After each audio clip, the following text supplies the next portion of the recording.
Everyone. तो last part की starting में हमें शाओ यान को ऑफिस में ही बैठे दिखाया जाता है। ये तो इस वक्त शाओ जू के बारे में ही सोच रहा था। अब यहाँ पे हमें ये भी पता चलता है कि उस दिन जब वो इसे इम्प्रेस करने के लिए आई थी तब तो इसने उसे इग्नोर करने के लिए जस्ट प्रीटेंड ही किया था।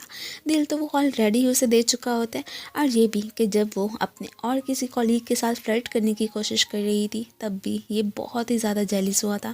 खैर उसके सामने तो इसने शो ही नहीं करवाया। अब यहाँ पे हमें ये भी पता चलता है कि एक्चुअली में इसने ना उसका ट्रांसफ़र इसलिए करवाया ताकि वो खुश हो जाए। सारे बॉयज़ अपनी गर्ल्स को या तो गिफ्ट्स वगैरह देते हैं या फिर फ्लावर्स, बट इसने यूनिक तरीके से अपनी गर्ल को इम्प्रेस करने की कोशिश की थी। अब साथ साथ ये भी सोचने लगता है कि मैं ना उसे बहुत जल्द प्रपोज भी कर ही दूँगा। इधर हमें शाओजू को ही दिखाया जाता है। पहले तो वो बहुत ज़्यादा खुशी होती है कि मेरा ट्रांसफ़र हो गया, बट अब तो उसकी शक्ल से पता चल रहा था कि जैसे वो इस बात से ज़रा भी हैप्पी नहीं है। इधर ये साहब उसे फिर बात करने की कोशिश करने ही लगते हैं कि तभी अचानक ना यहाँ पे हाउ का इसे मैसेज आ जाता है, जो कि इससे मीटिंग के हवाले से ही बात कर रही थी कि मैंने वो वाली प्लेस चेंज कर दी है तो तुम वहाँ पे आ जाना। अब नेक्स्ट हमें दिखाया जाता है कि ये एक बार ही पहुँच आया था, सो मिलने के लिए उसने यही वाली प्लेस चूज़ की होती है। अब ये उससे यहाँ पे बिज़नेस की बात करना चाहता था, बट वो तो इसे कह देती है कि देखो उसके लिए ना हमारे पास बहुत सारा टाइम पड़ा है, क्यों ना हम दोनों अपने बारे में ही कुछ डिस्कशन वगैरह कर लें। अब तब ये थोड़ी देर के बाद वो इसे मैसेज करता है कि तुम ना मुझे पिक करने के लिए ना इस एड्रेस पे आ जाओ। अब वो इसे बुलाता और ये ना जाती, ऐसे कैसे हो सकता था, फ़ौरन से उस प्लेस पे पहुंच आई होती है। ये मैडम तो यहाँ पे इसे फ्लर्ट करने की कोशिश करने लगी थी। जब वो अपना हाथ पीछे करता है तो उससे कहने लगती है कि मुझे ऐसा क्यों लग रहा है कि तुम बहुत ज़्यादा बदल चुके हो, और साथ ही साथ फिर से इससे फ्लर्ट करने की कोशिश करने लगती है। अब जैसे इसके क्लोज आ रही थी तो यही वाला सीन जो कि ये यहाँ पे पहुँच चुकी होती है, देख के ना बहुत ही ज़्यादा अपसेट हो गई थी और वहाँ से चली भी जाती है कि इसका मतलब ये मुझसे बिल्कुल भी लव नहीं करता बल्कि हाउ से करता है। घर आके तो काफ़ी ज़्यादा ड्रंक हो जाती है, इवन के अपनी फ्रेंड शुशी को कॉल करके सारी बात का भी बता देती है। वो इस वक्त काफ़ी ज़्यादा बिजी थी और इतना ज़्यादा शोर शराबा था ना, तो इसलिए इसकी कोई भी बात सुनी नहीं पाती। जैसे ये अब उसकी कॉल डिस्कनेक्ट करती है तो ये यहीं पे ड्रंक होकर गिरने ही लगी थी कि तभी हमारा हीरो पहुंच आता है। अब यहाँ पे ये समझ रही होती है कि शायद मैं अपने ड्रीम में ही फिर शाओ यान को देख रही हूँ, वो भला यहाँ पे कैसे आ सकते हैं, और वो भी हाओ जैसी अपनी गर्लफ्रेंड को छोड़ के।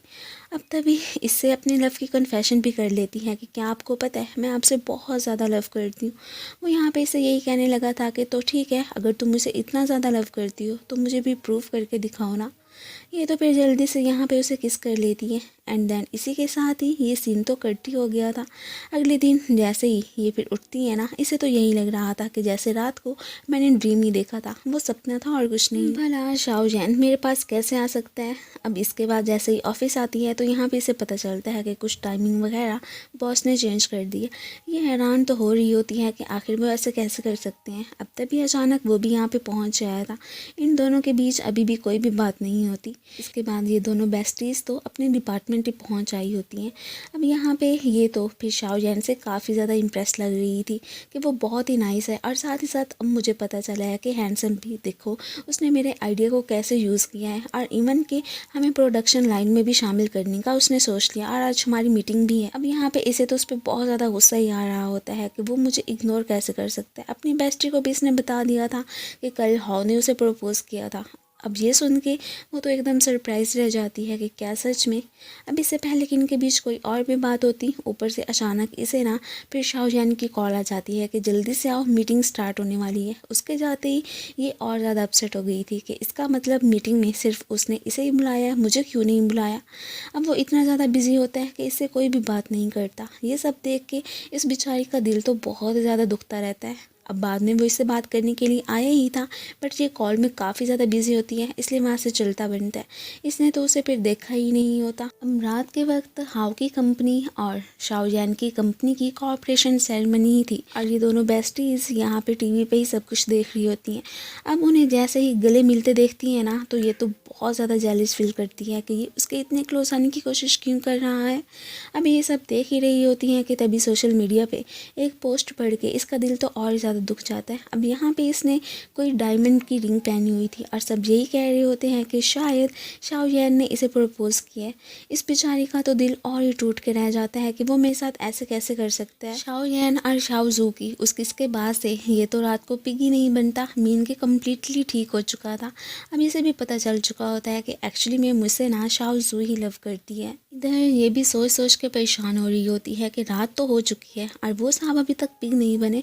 लगता है कि उसने ना फाइनली अपना ट्रू लव ढूंढ ही लिया है, इसलिए तो वो बना ही नहीं। ये अब जैसे यहाँ पे सेल्फी लेने की कोशिश करता है, ऊपर से इस मैडम की एंट्री हो जाती है। इस बात से इसे तो बहुत ज़्यादा गुस्सा आता है। अब उसे क्या ही कहता, ये तो फ़ौरन से उसका फ़ोन लेके यही वाली पिक अपने फ़ोन में ही सेंड कर देती है। अब ये उससे पूछने लगता है कि वैसे मैं तुमसे एक बात करूं कि फ़र्ज़ करो अगर तुम्हें पता चले मैं रात के वक्त पिक बन जाता हूं तो तुम्हारा क्या रिएक्शन होगा, तब भी क्या तुम मुझे कबूल करोगी। ये सुन के वो तो एकदम हैरान ही रह जाती है और यही कहने लगी थी कि ऐसा तो हो ही नहीं सकता, आखिर तुम इतनी सारी अजीबोगरीब बातें क्यों कर रहे हो।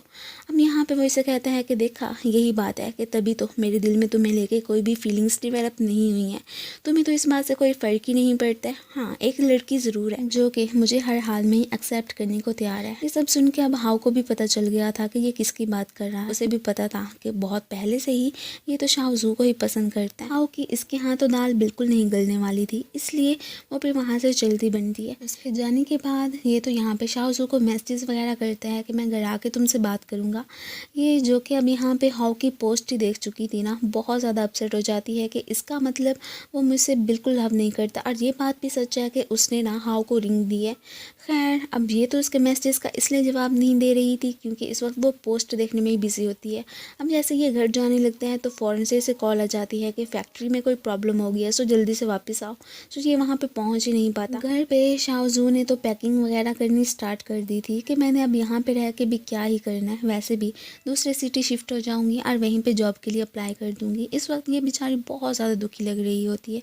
ये भी कहने लगी थी कि शाओ यान ने मुझे अपनी लाइफ का तो पार्ट नहीं बनाया, चलो जिसे भी बनाया है ना उसके साथ हमेशा ही वो खुश रहे। अब जैसे ये घर वापस आता है तब तक तो वो सो ही चुकी थी, इसलिए उसे कहता है कि मैं सुबह ही तुमसे बात कर लूँगा और साथ ही साथ ये भी बता दूंगा कि मैं तुमसे कितना लव करता हूँ। ये कहता हुआ वो तो फिर वहाँ से चला जाता है। इधर हमें दिखाया जाता है कि नेक्स्ट डे जैसे ये ऑफिस पहुँचता है तो तब इसे फिर अपनी न्यू असिस्टेंट के थ्रू पता चलता है शाओ जू तो अभी रेजिग्नेशन लेटर दे के ना वहाँ से चली गई है। ये तो बेचारा बहुत ही परेशान हो गया था कि ऐसे मुझे बिना बताए कैसे जा सकती है, फ़ौरन से उसके पीछे भागता है। अब यहाँ पे इसके उसके पास पहुँचने से पहले ही ना वो तो जा ही चुकी थी। अभी उसके पास जाने ही लगता है कि तभी अचानक इसे कॉल आ जाती है कि अभी आपकी मीटिंग स्टार्ट होने वाली है, सो वहाँ पे पहुँचे। अब वो उधर जा ही नहीं सकता। इधर हमें दिखाया जाता है कि ये तो दूसरी सिटी शिफ्ट हो ही चुकी थी, यहाँ पे अपना जो भी काम वगैरह होती है वो निपटाती है और निपटा के बैठी ही थी कि तभी शाओ यान के साथ बिताए सारे लम्हात को याद करने लगती है और फिर सोचने भी लगी थी कि मैं उसके बारे में ऐसे कैसे सोच सकती हूँ, ये प्यार बिना पता नहीं क्या चीज़ है। और अब ये भी रिमेंबर करती है कि ओह नो, आज तो शाओ यान की बर्थडे भी है ना, उसने 27 ईयर्स के हो जाना, पता नहीं अब उसका क्या बनेगा। अब थोड़ी देर के बाद जैसे ही डोर ओपन करती है ना तो बाहर एक पिगी को देख के और ज़्यादा परेशान हो जाती है कि ओह नो, कहीं ये शाओ यान तो नहीं है, इसका मतलब वो बिल्कुल ठीक हुआ ही नहीं था। लेकिन उसकी किस तो फिर उस दिन हाउ के साथ हो ही गई थी ना, तो अभी तक ये ठीक क्यों नहीं हुआ। हम शाओ जू की टेंशन में तो और ज़्यादा इजाफा हो जाता है कि अगर मैंने इस वक्त इसे किस नहीं की तो ये हमेशा हमेशा के लिए पिगी बन जाएगा। अब ये साहब तो वहाँ से दौड़े लगा देते हैं। अब ये भी उसके पीछे पीछे जैसे ही बाहर आती है तो तभी अचानक सारी लाइट्स ऑन हो जाती हैं। ये मोमेंट तो बहुत ही ब्यूटीफुल होता है। अब तभी इसके पीछे यहाँ पे शाओ यान भी आ गया था जो कि इसे यही कह रहा होता है कि तुमने क्या समझा कि मैं अभी तक पिगी हूँ, नहीं ऐसा बिल्कुल भी नहीं है, मैं अब ठीक हो चुका हूँ। और ये भी कहने लगा था कि उस दिन जब मुझे पता है कि तुमने समझा था कि शायद मेरी और हाउ की किस हुई है, ऐसा कुछ भी नहीं हुआ था। अब यहाँ पे इसे ये भी कहता है कि मैं सिर्फ और सिर्फ तुमसे ही लव करता हूँ, मैं कम्प्लीटली ठीक सिर्फ और सिर्फ तुम्हारी किस की वजह से ही हुआ हूँ। ये सब सुन के अब यहाँ पे शाओ जू तो एकदम सरप्राइज रह जाती है कि इसका मतलब वो वाला मेरा ड्रीम नहीं था बल्कि सच था।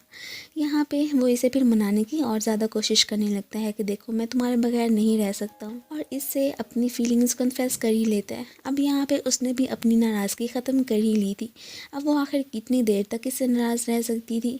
अब इसी के साथ ही ये सीन तो कट हो जाता है। नेक्स्ट हमें फिर इन दोनों को फिर मम्मी के पास से बैठे दिखाया जाता है। मम्मी तो यहाँ पे बहुत ज़्यादा ही खुश थी कि फाइनली मेरा बेटा तो बिल्कुल ही ठीक हो गया और उसने अपना पार्टनर बहुत अच्छा ही चूज़ किया और ये दोनों अपनी लाइफ में ही खुश हैं। और फिर इसी के साथ ही इस ड्रामे की हैप्पी एंडिंग हो जाती है। Thank you for watching. So guys, आप लोगों को ये ड्रामा कैसे लगा मुझे कमेंट्स में ज़रूर बताइएगा, और साथ ही साथ अगर आप लोगों को मेरी वीडियो अच्छी लगती है तो प्लीज़ इसे लाइक शेयर एंड कमेंट भी कर दिया करें। Thank you.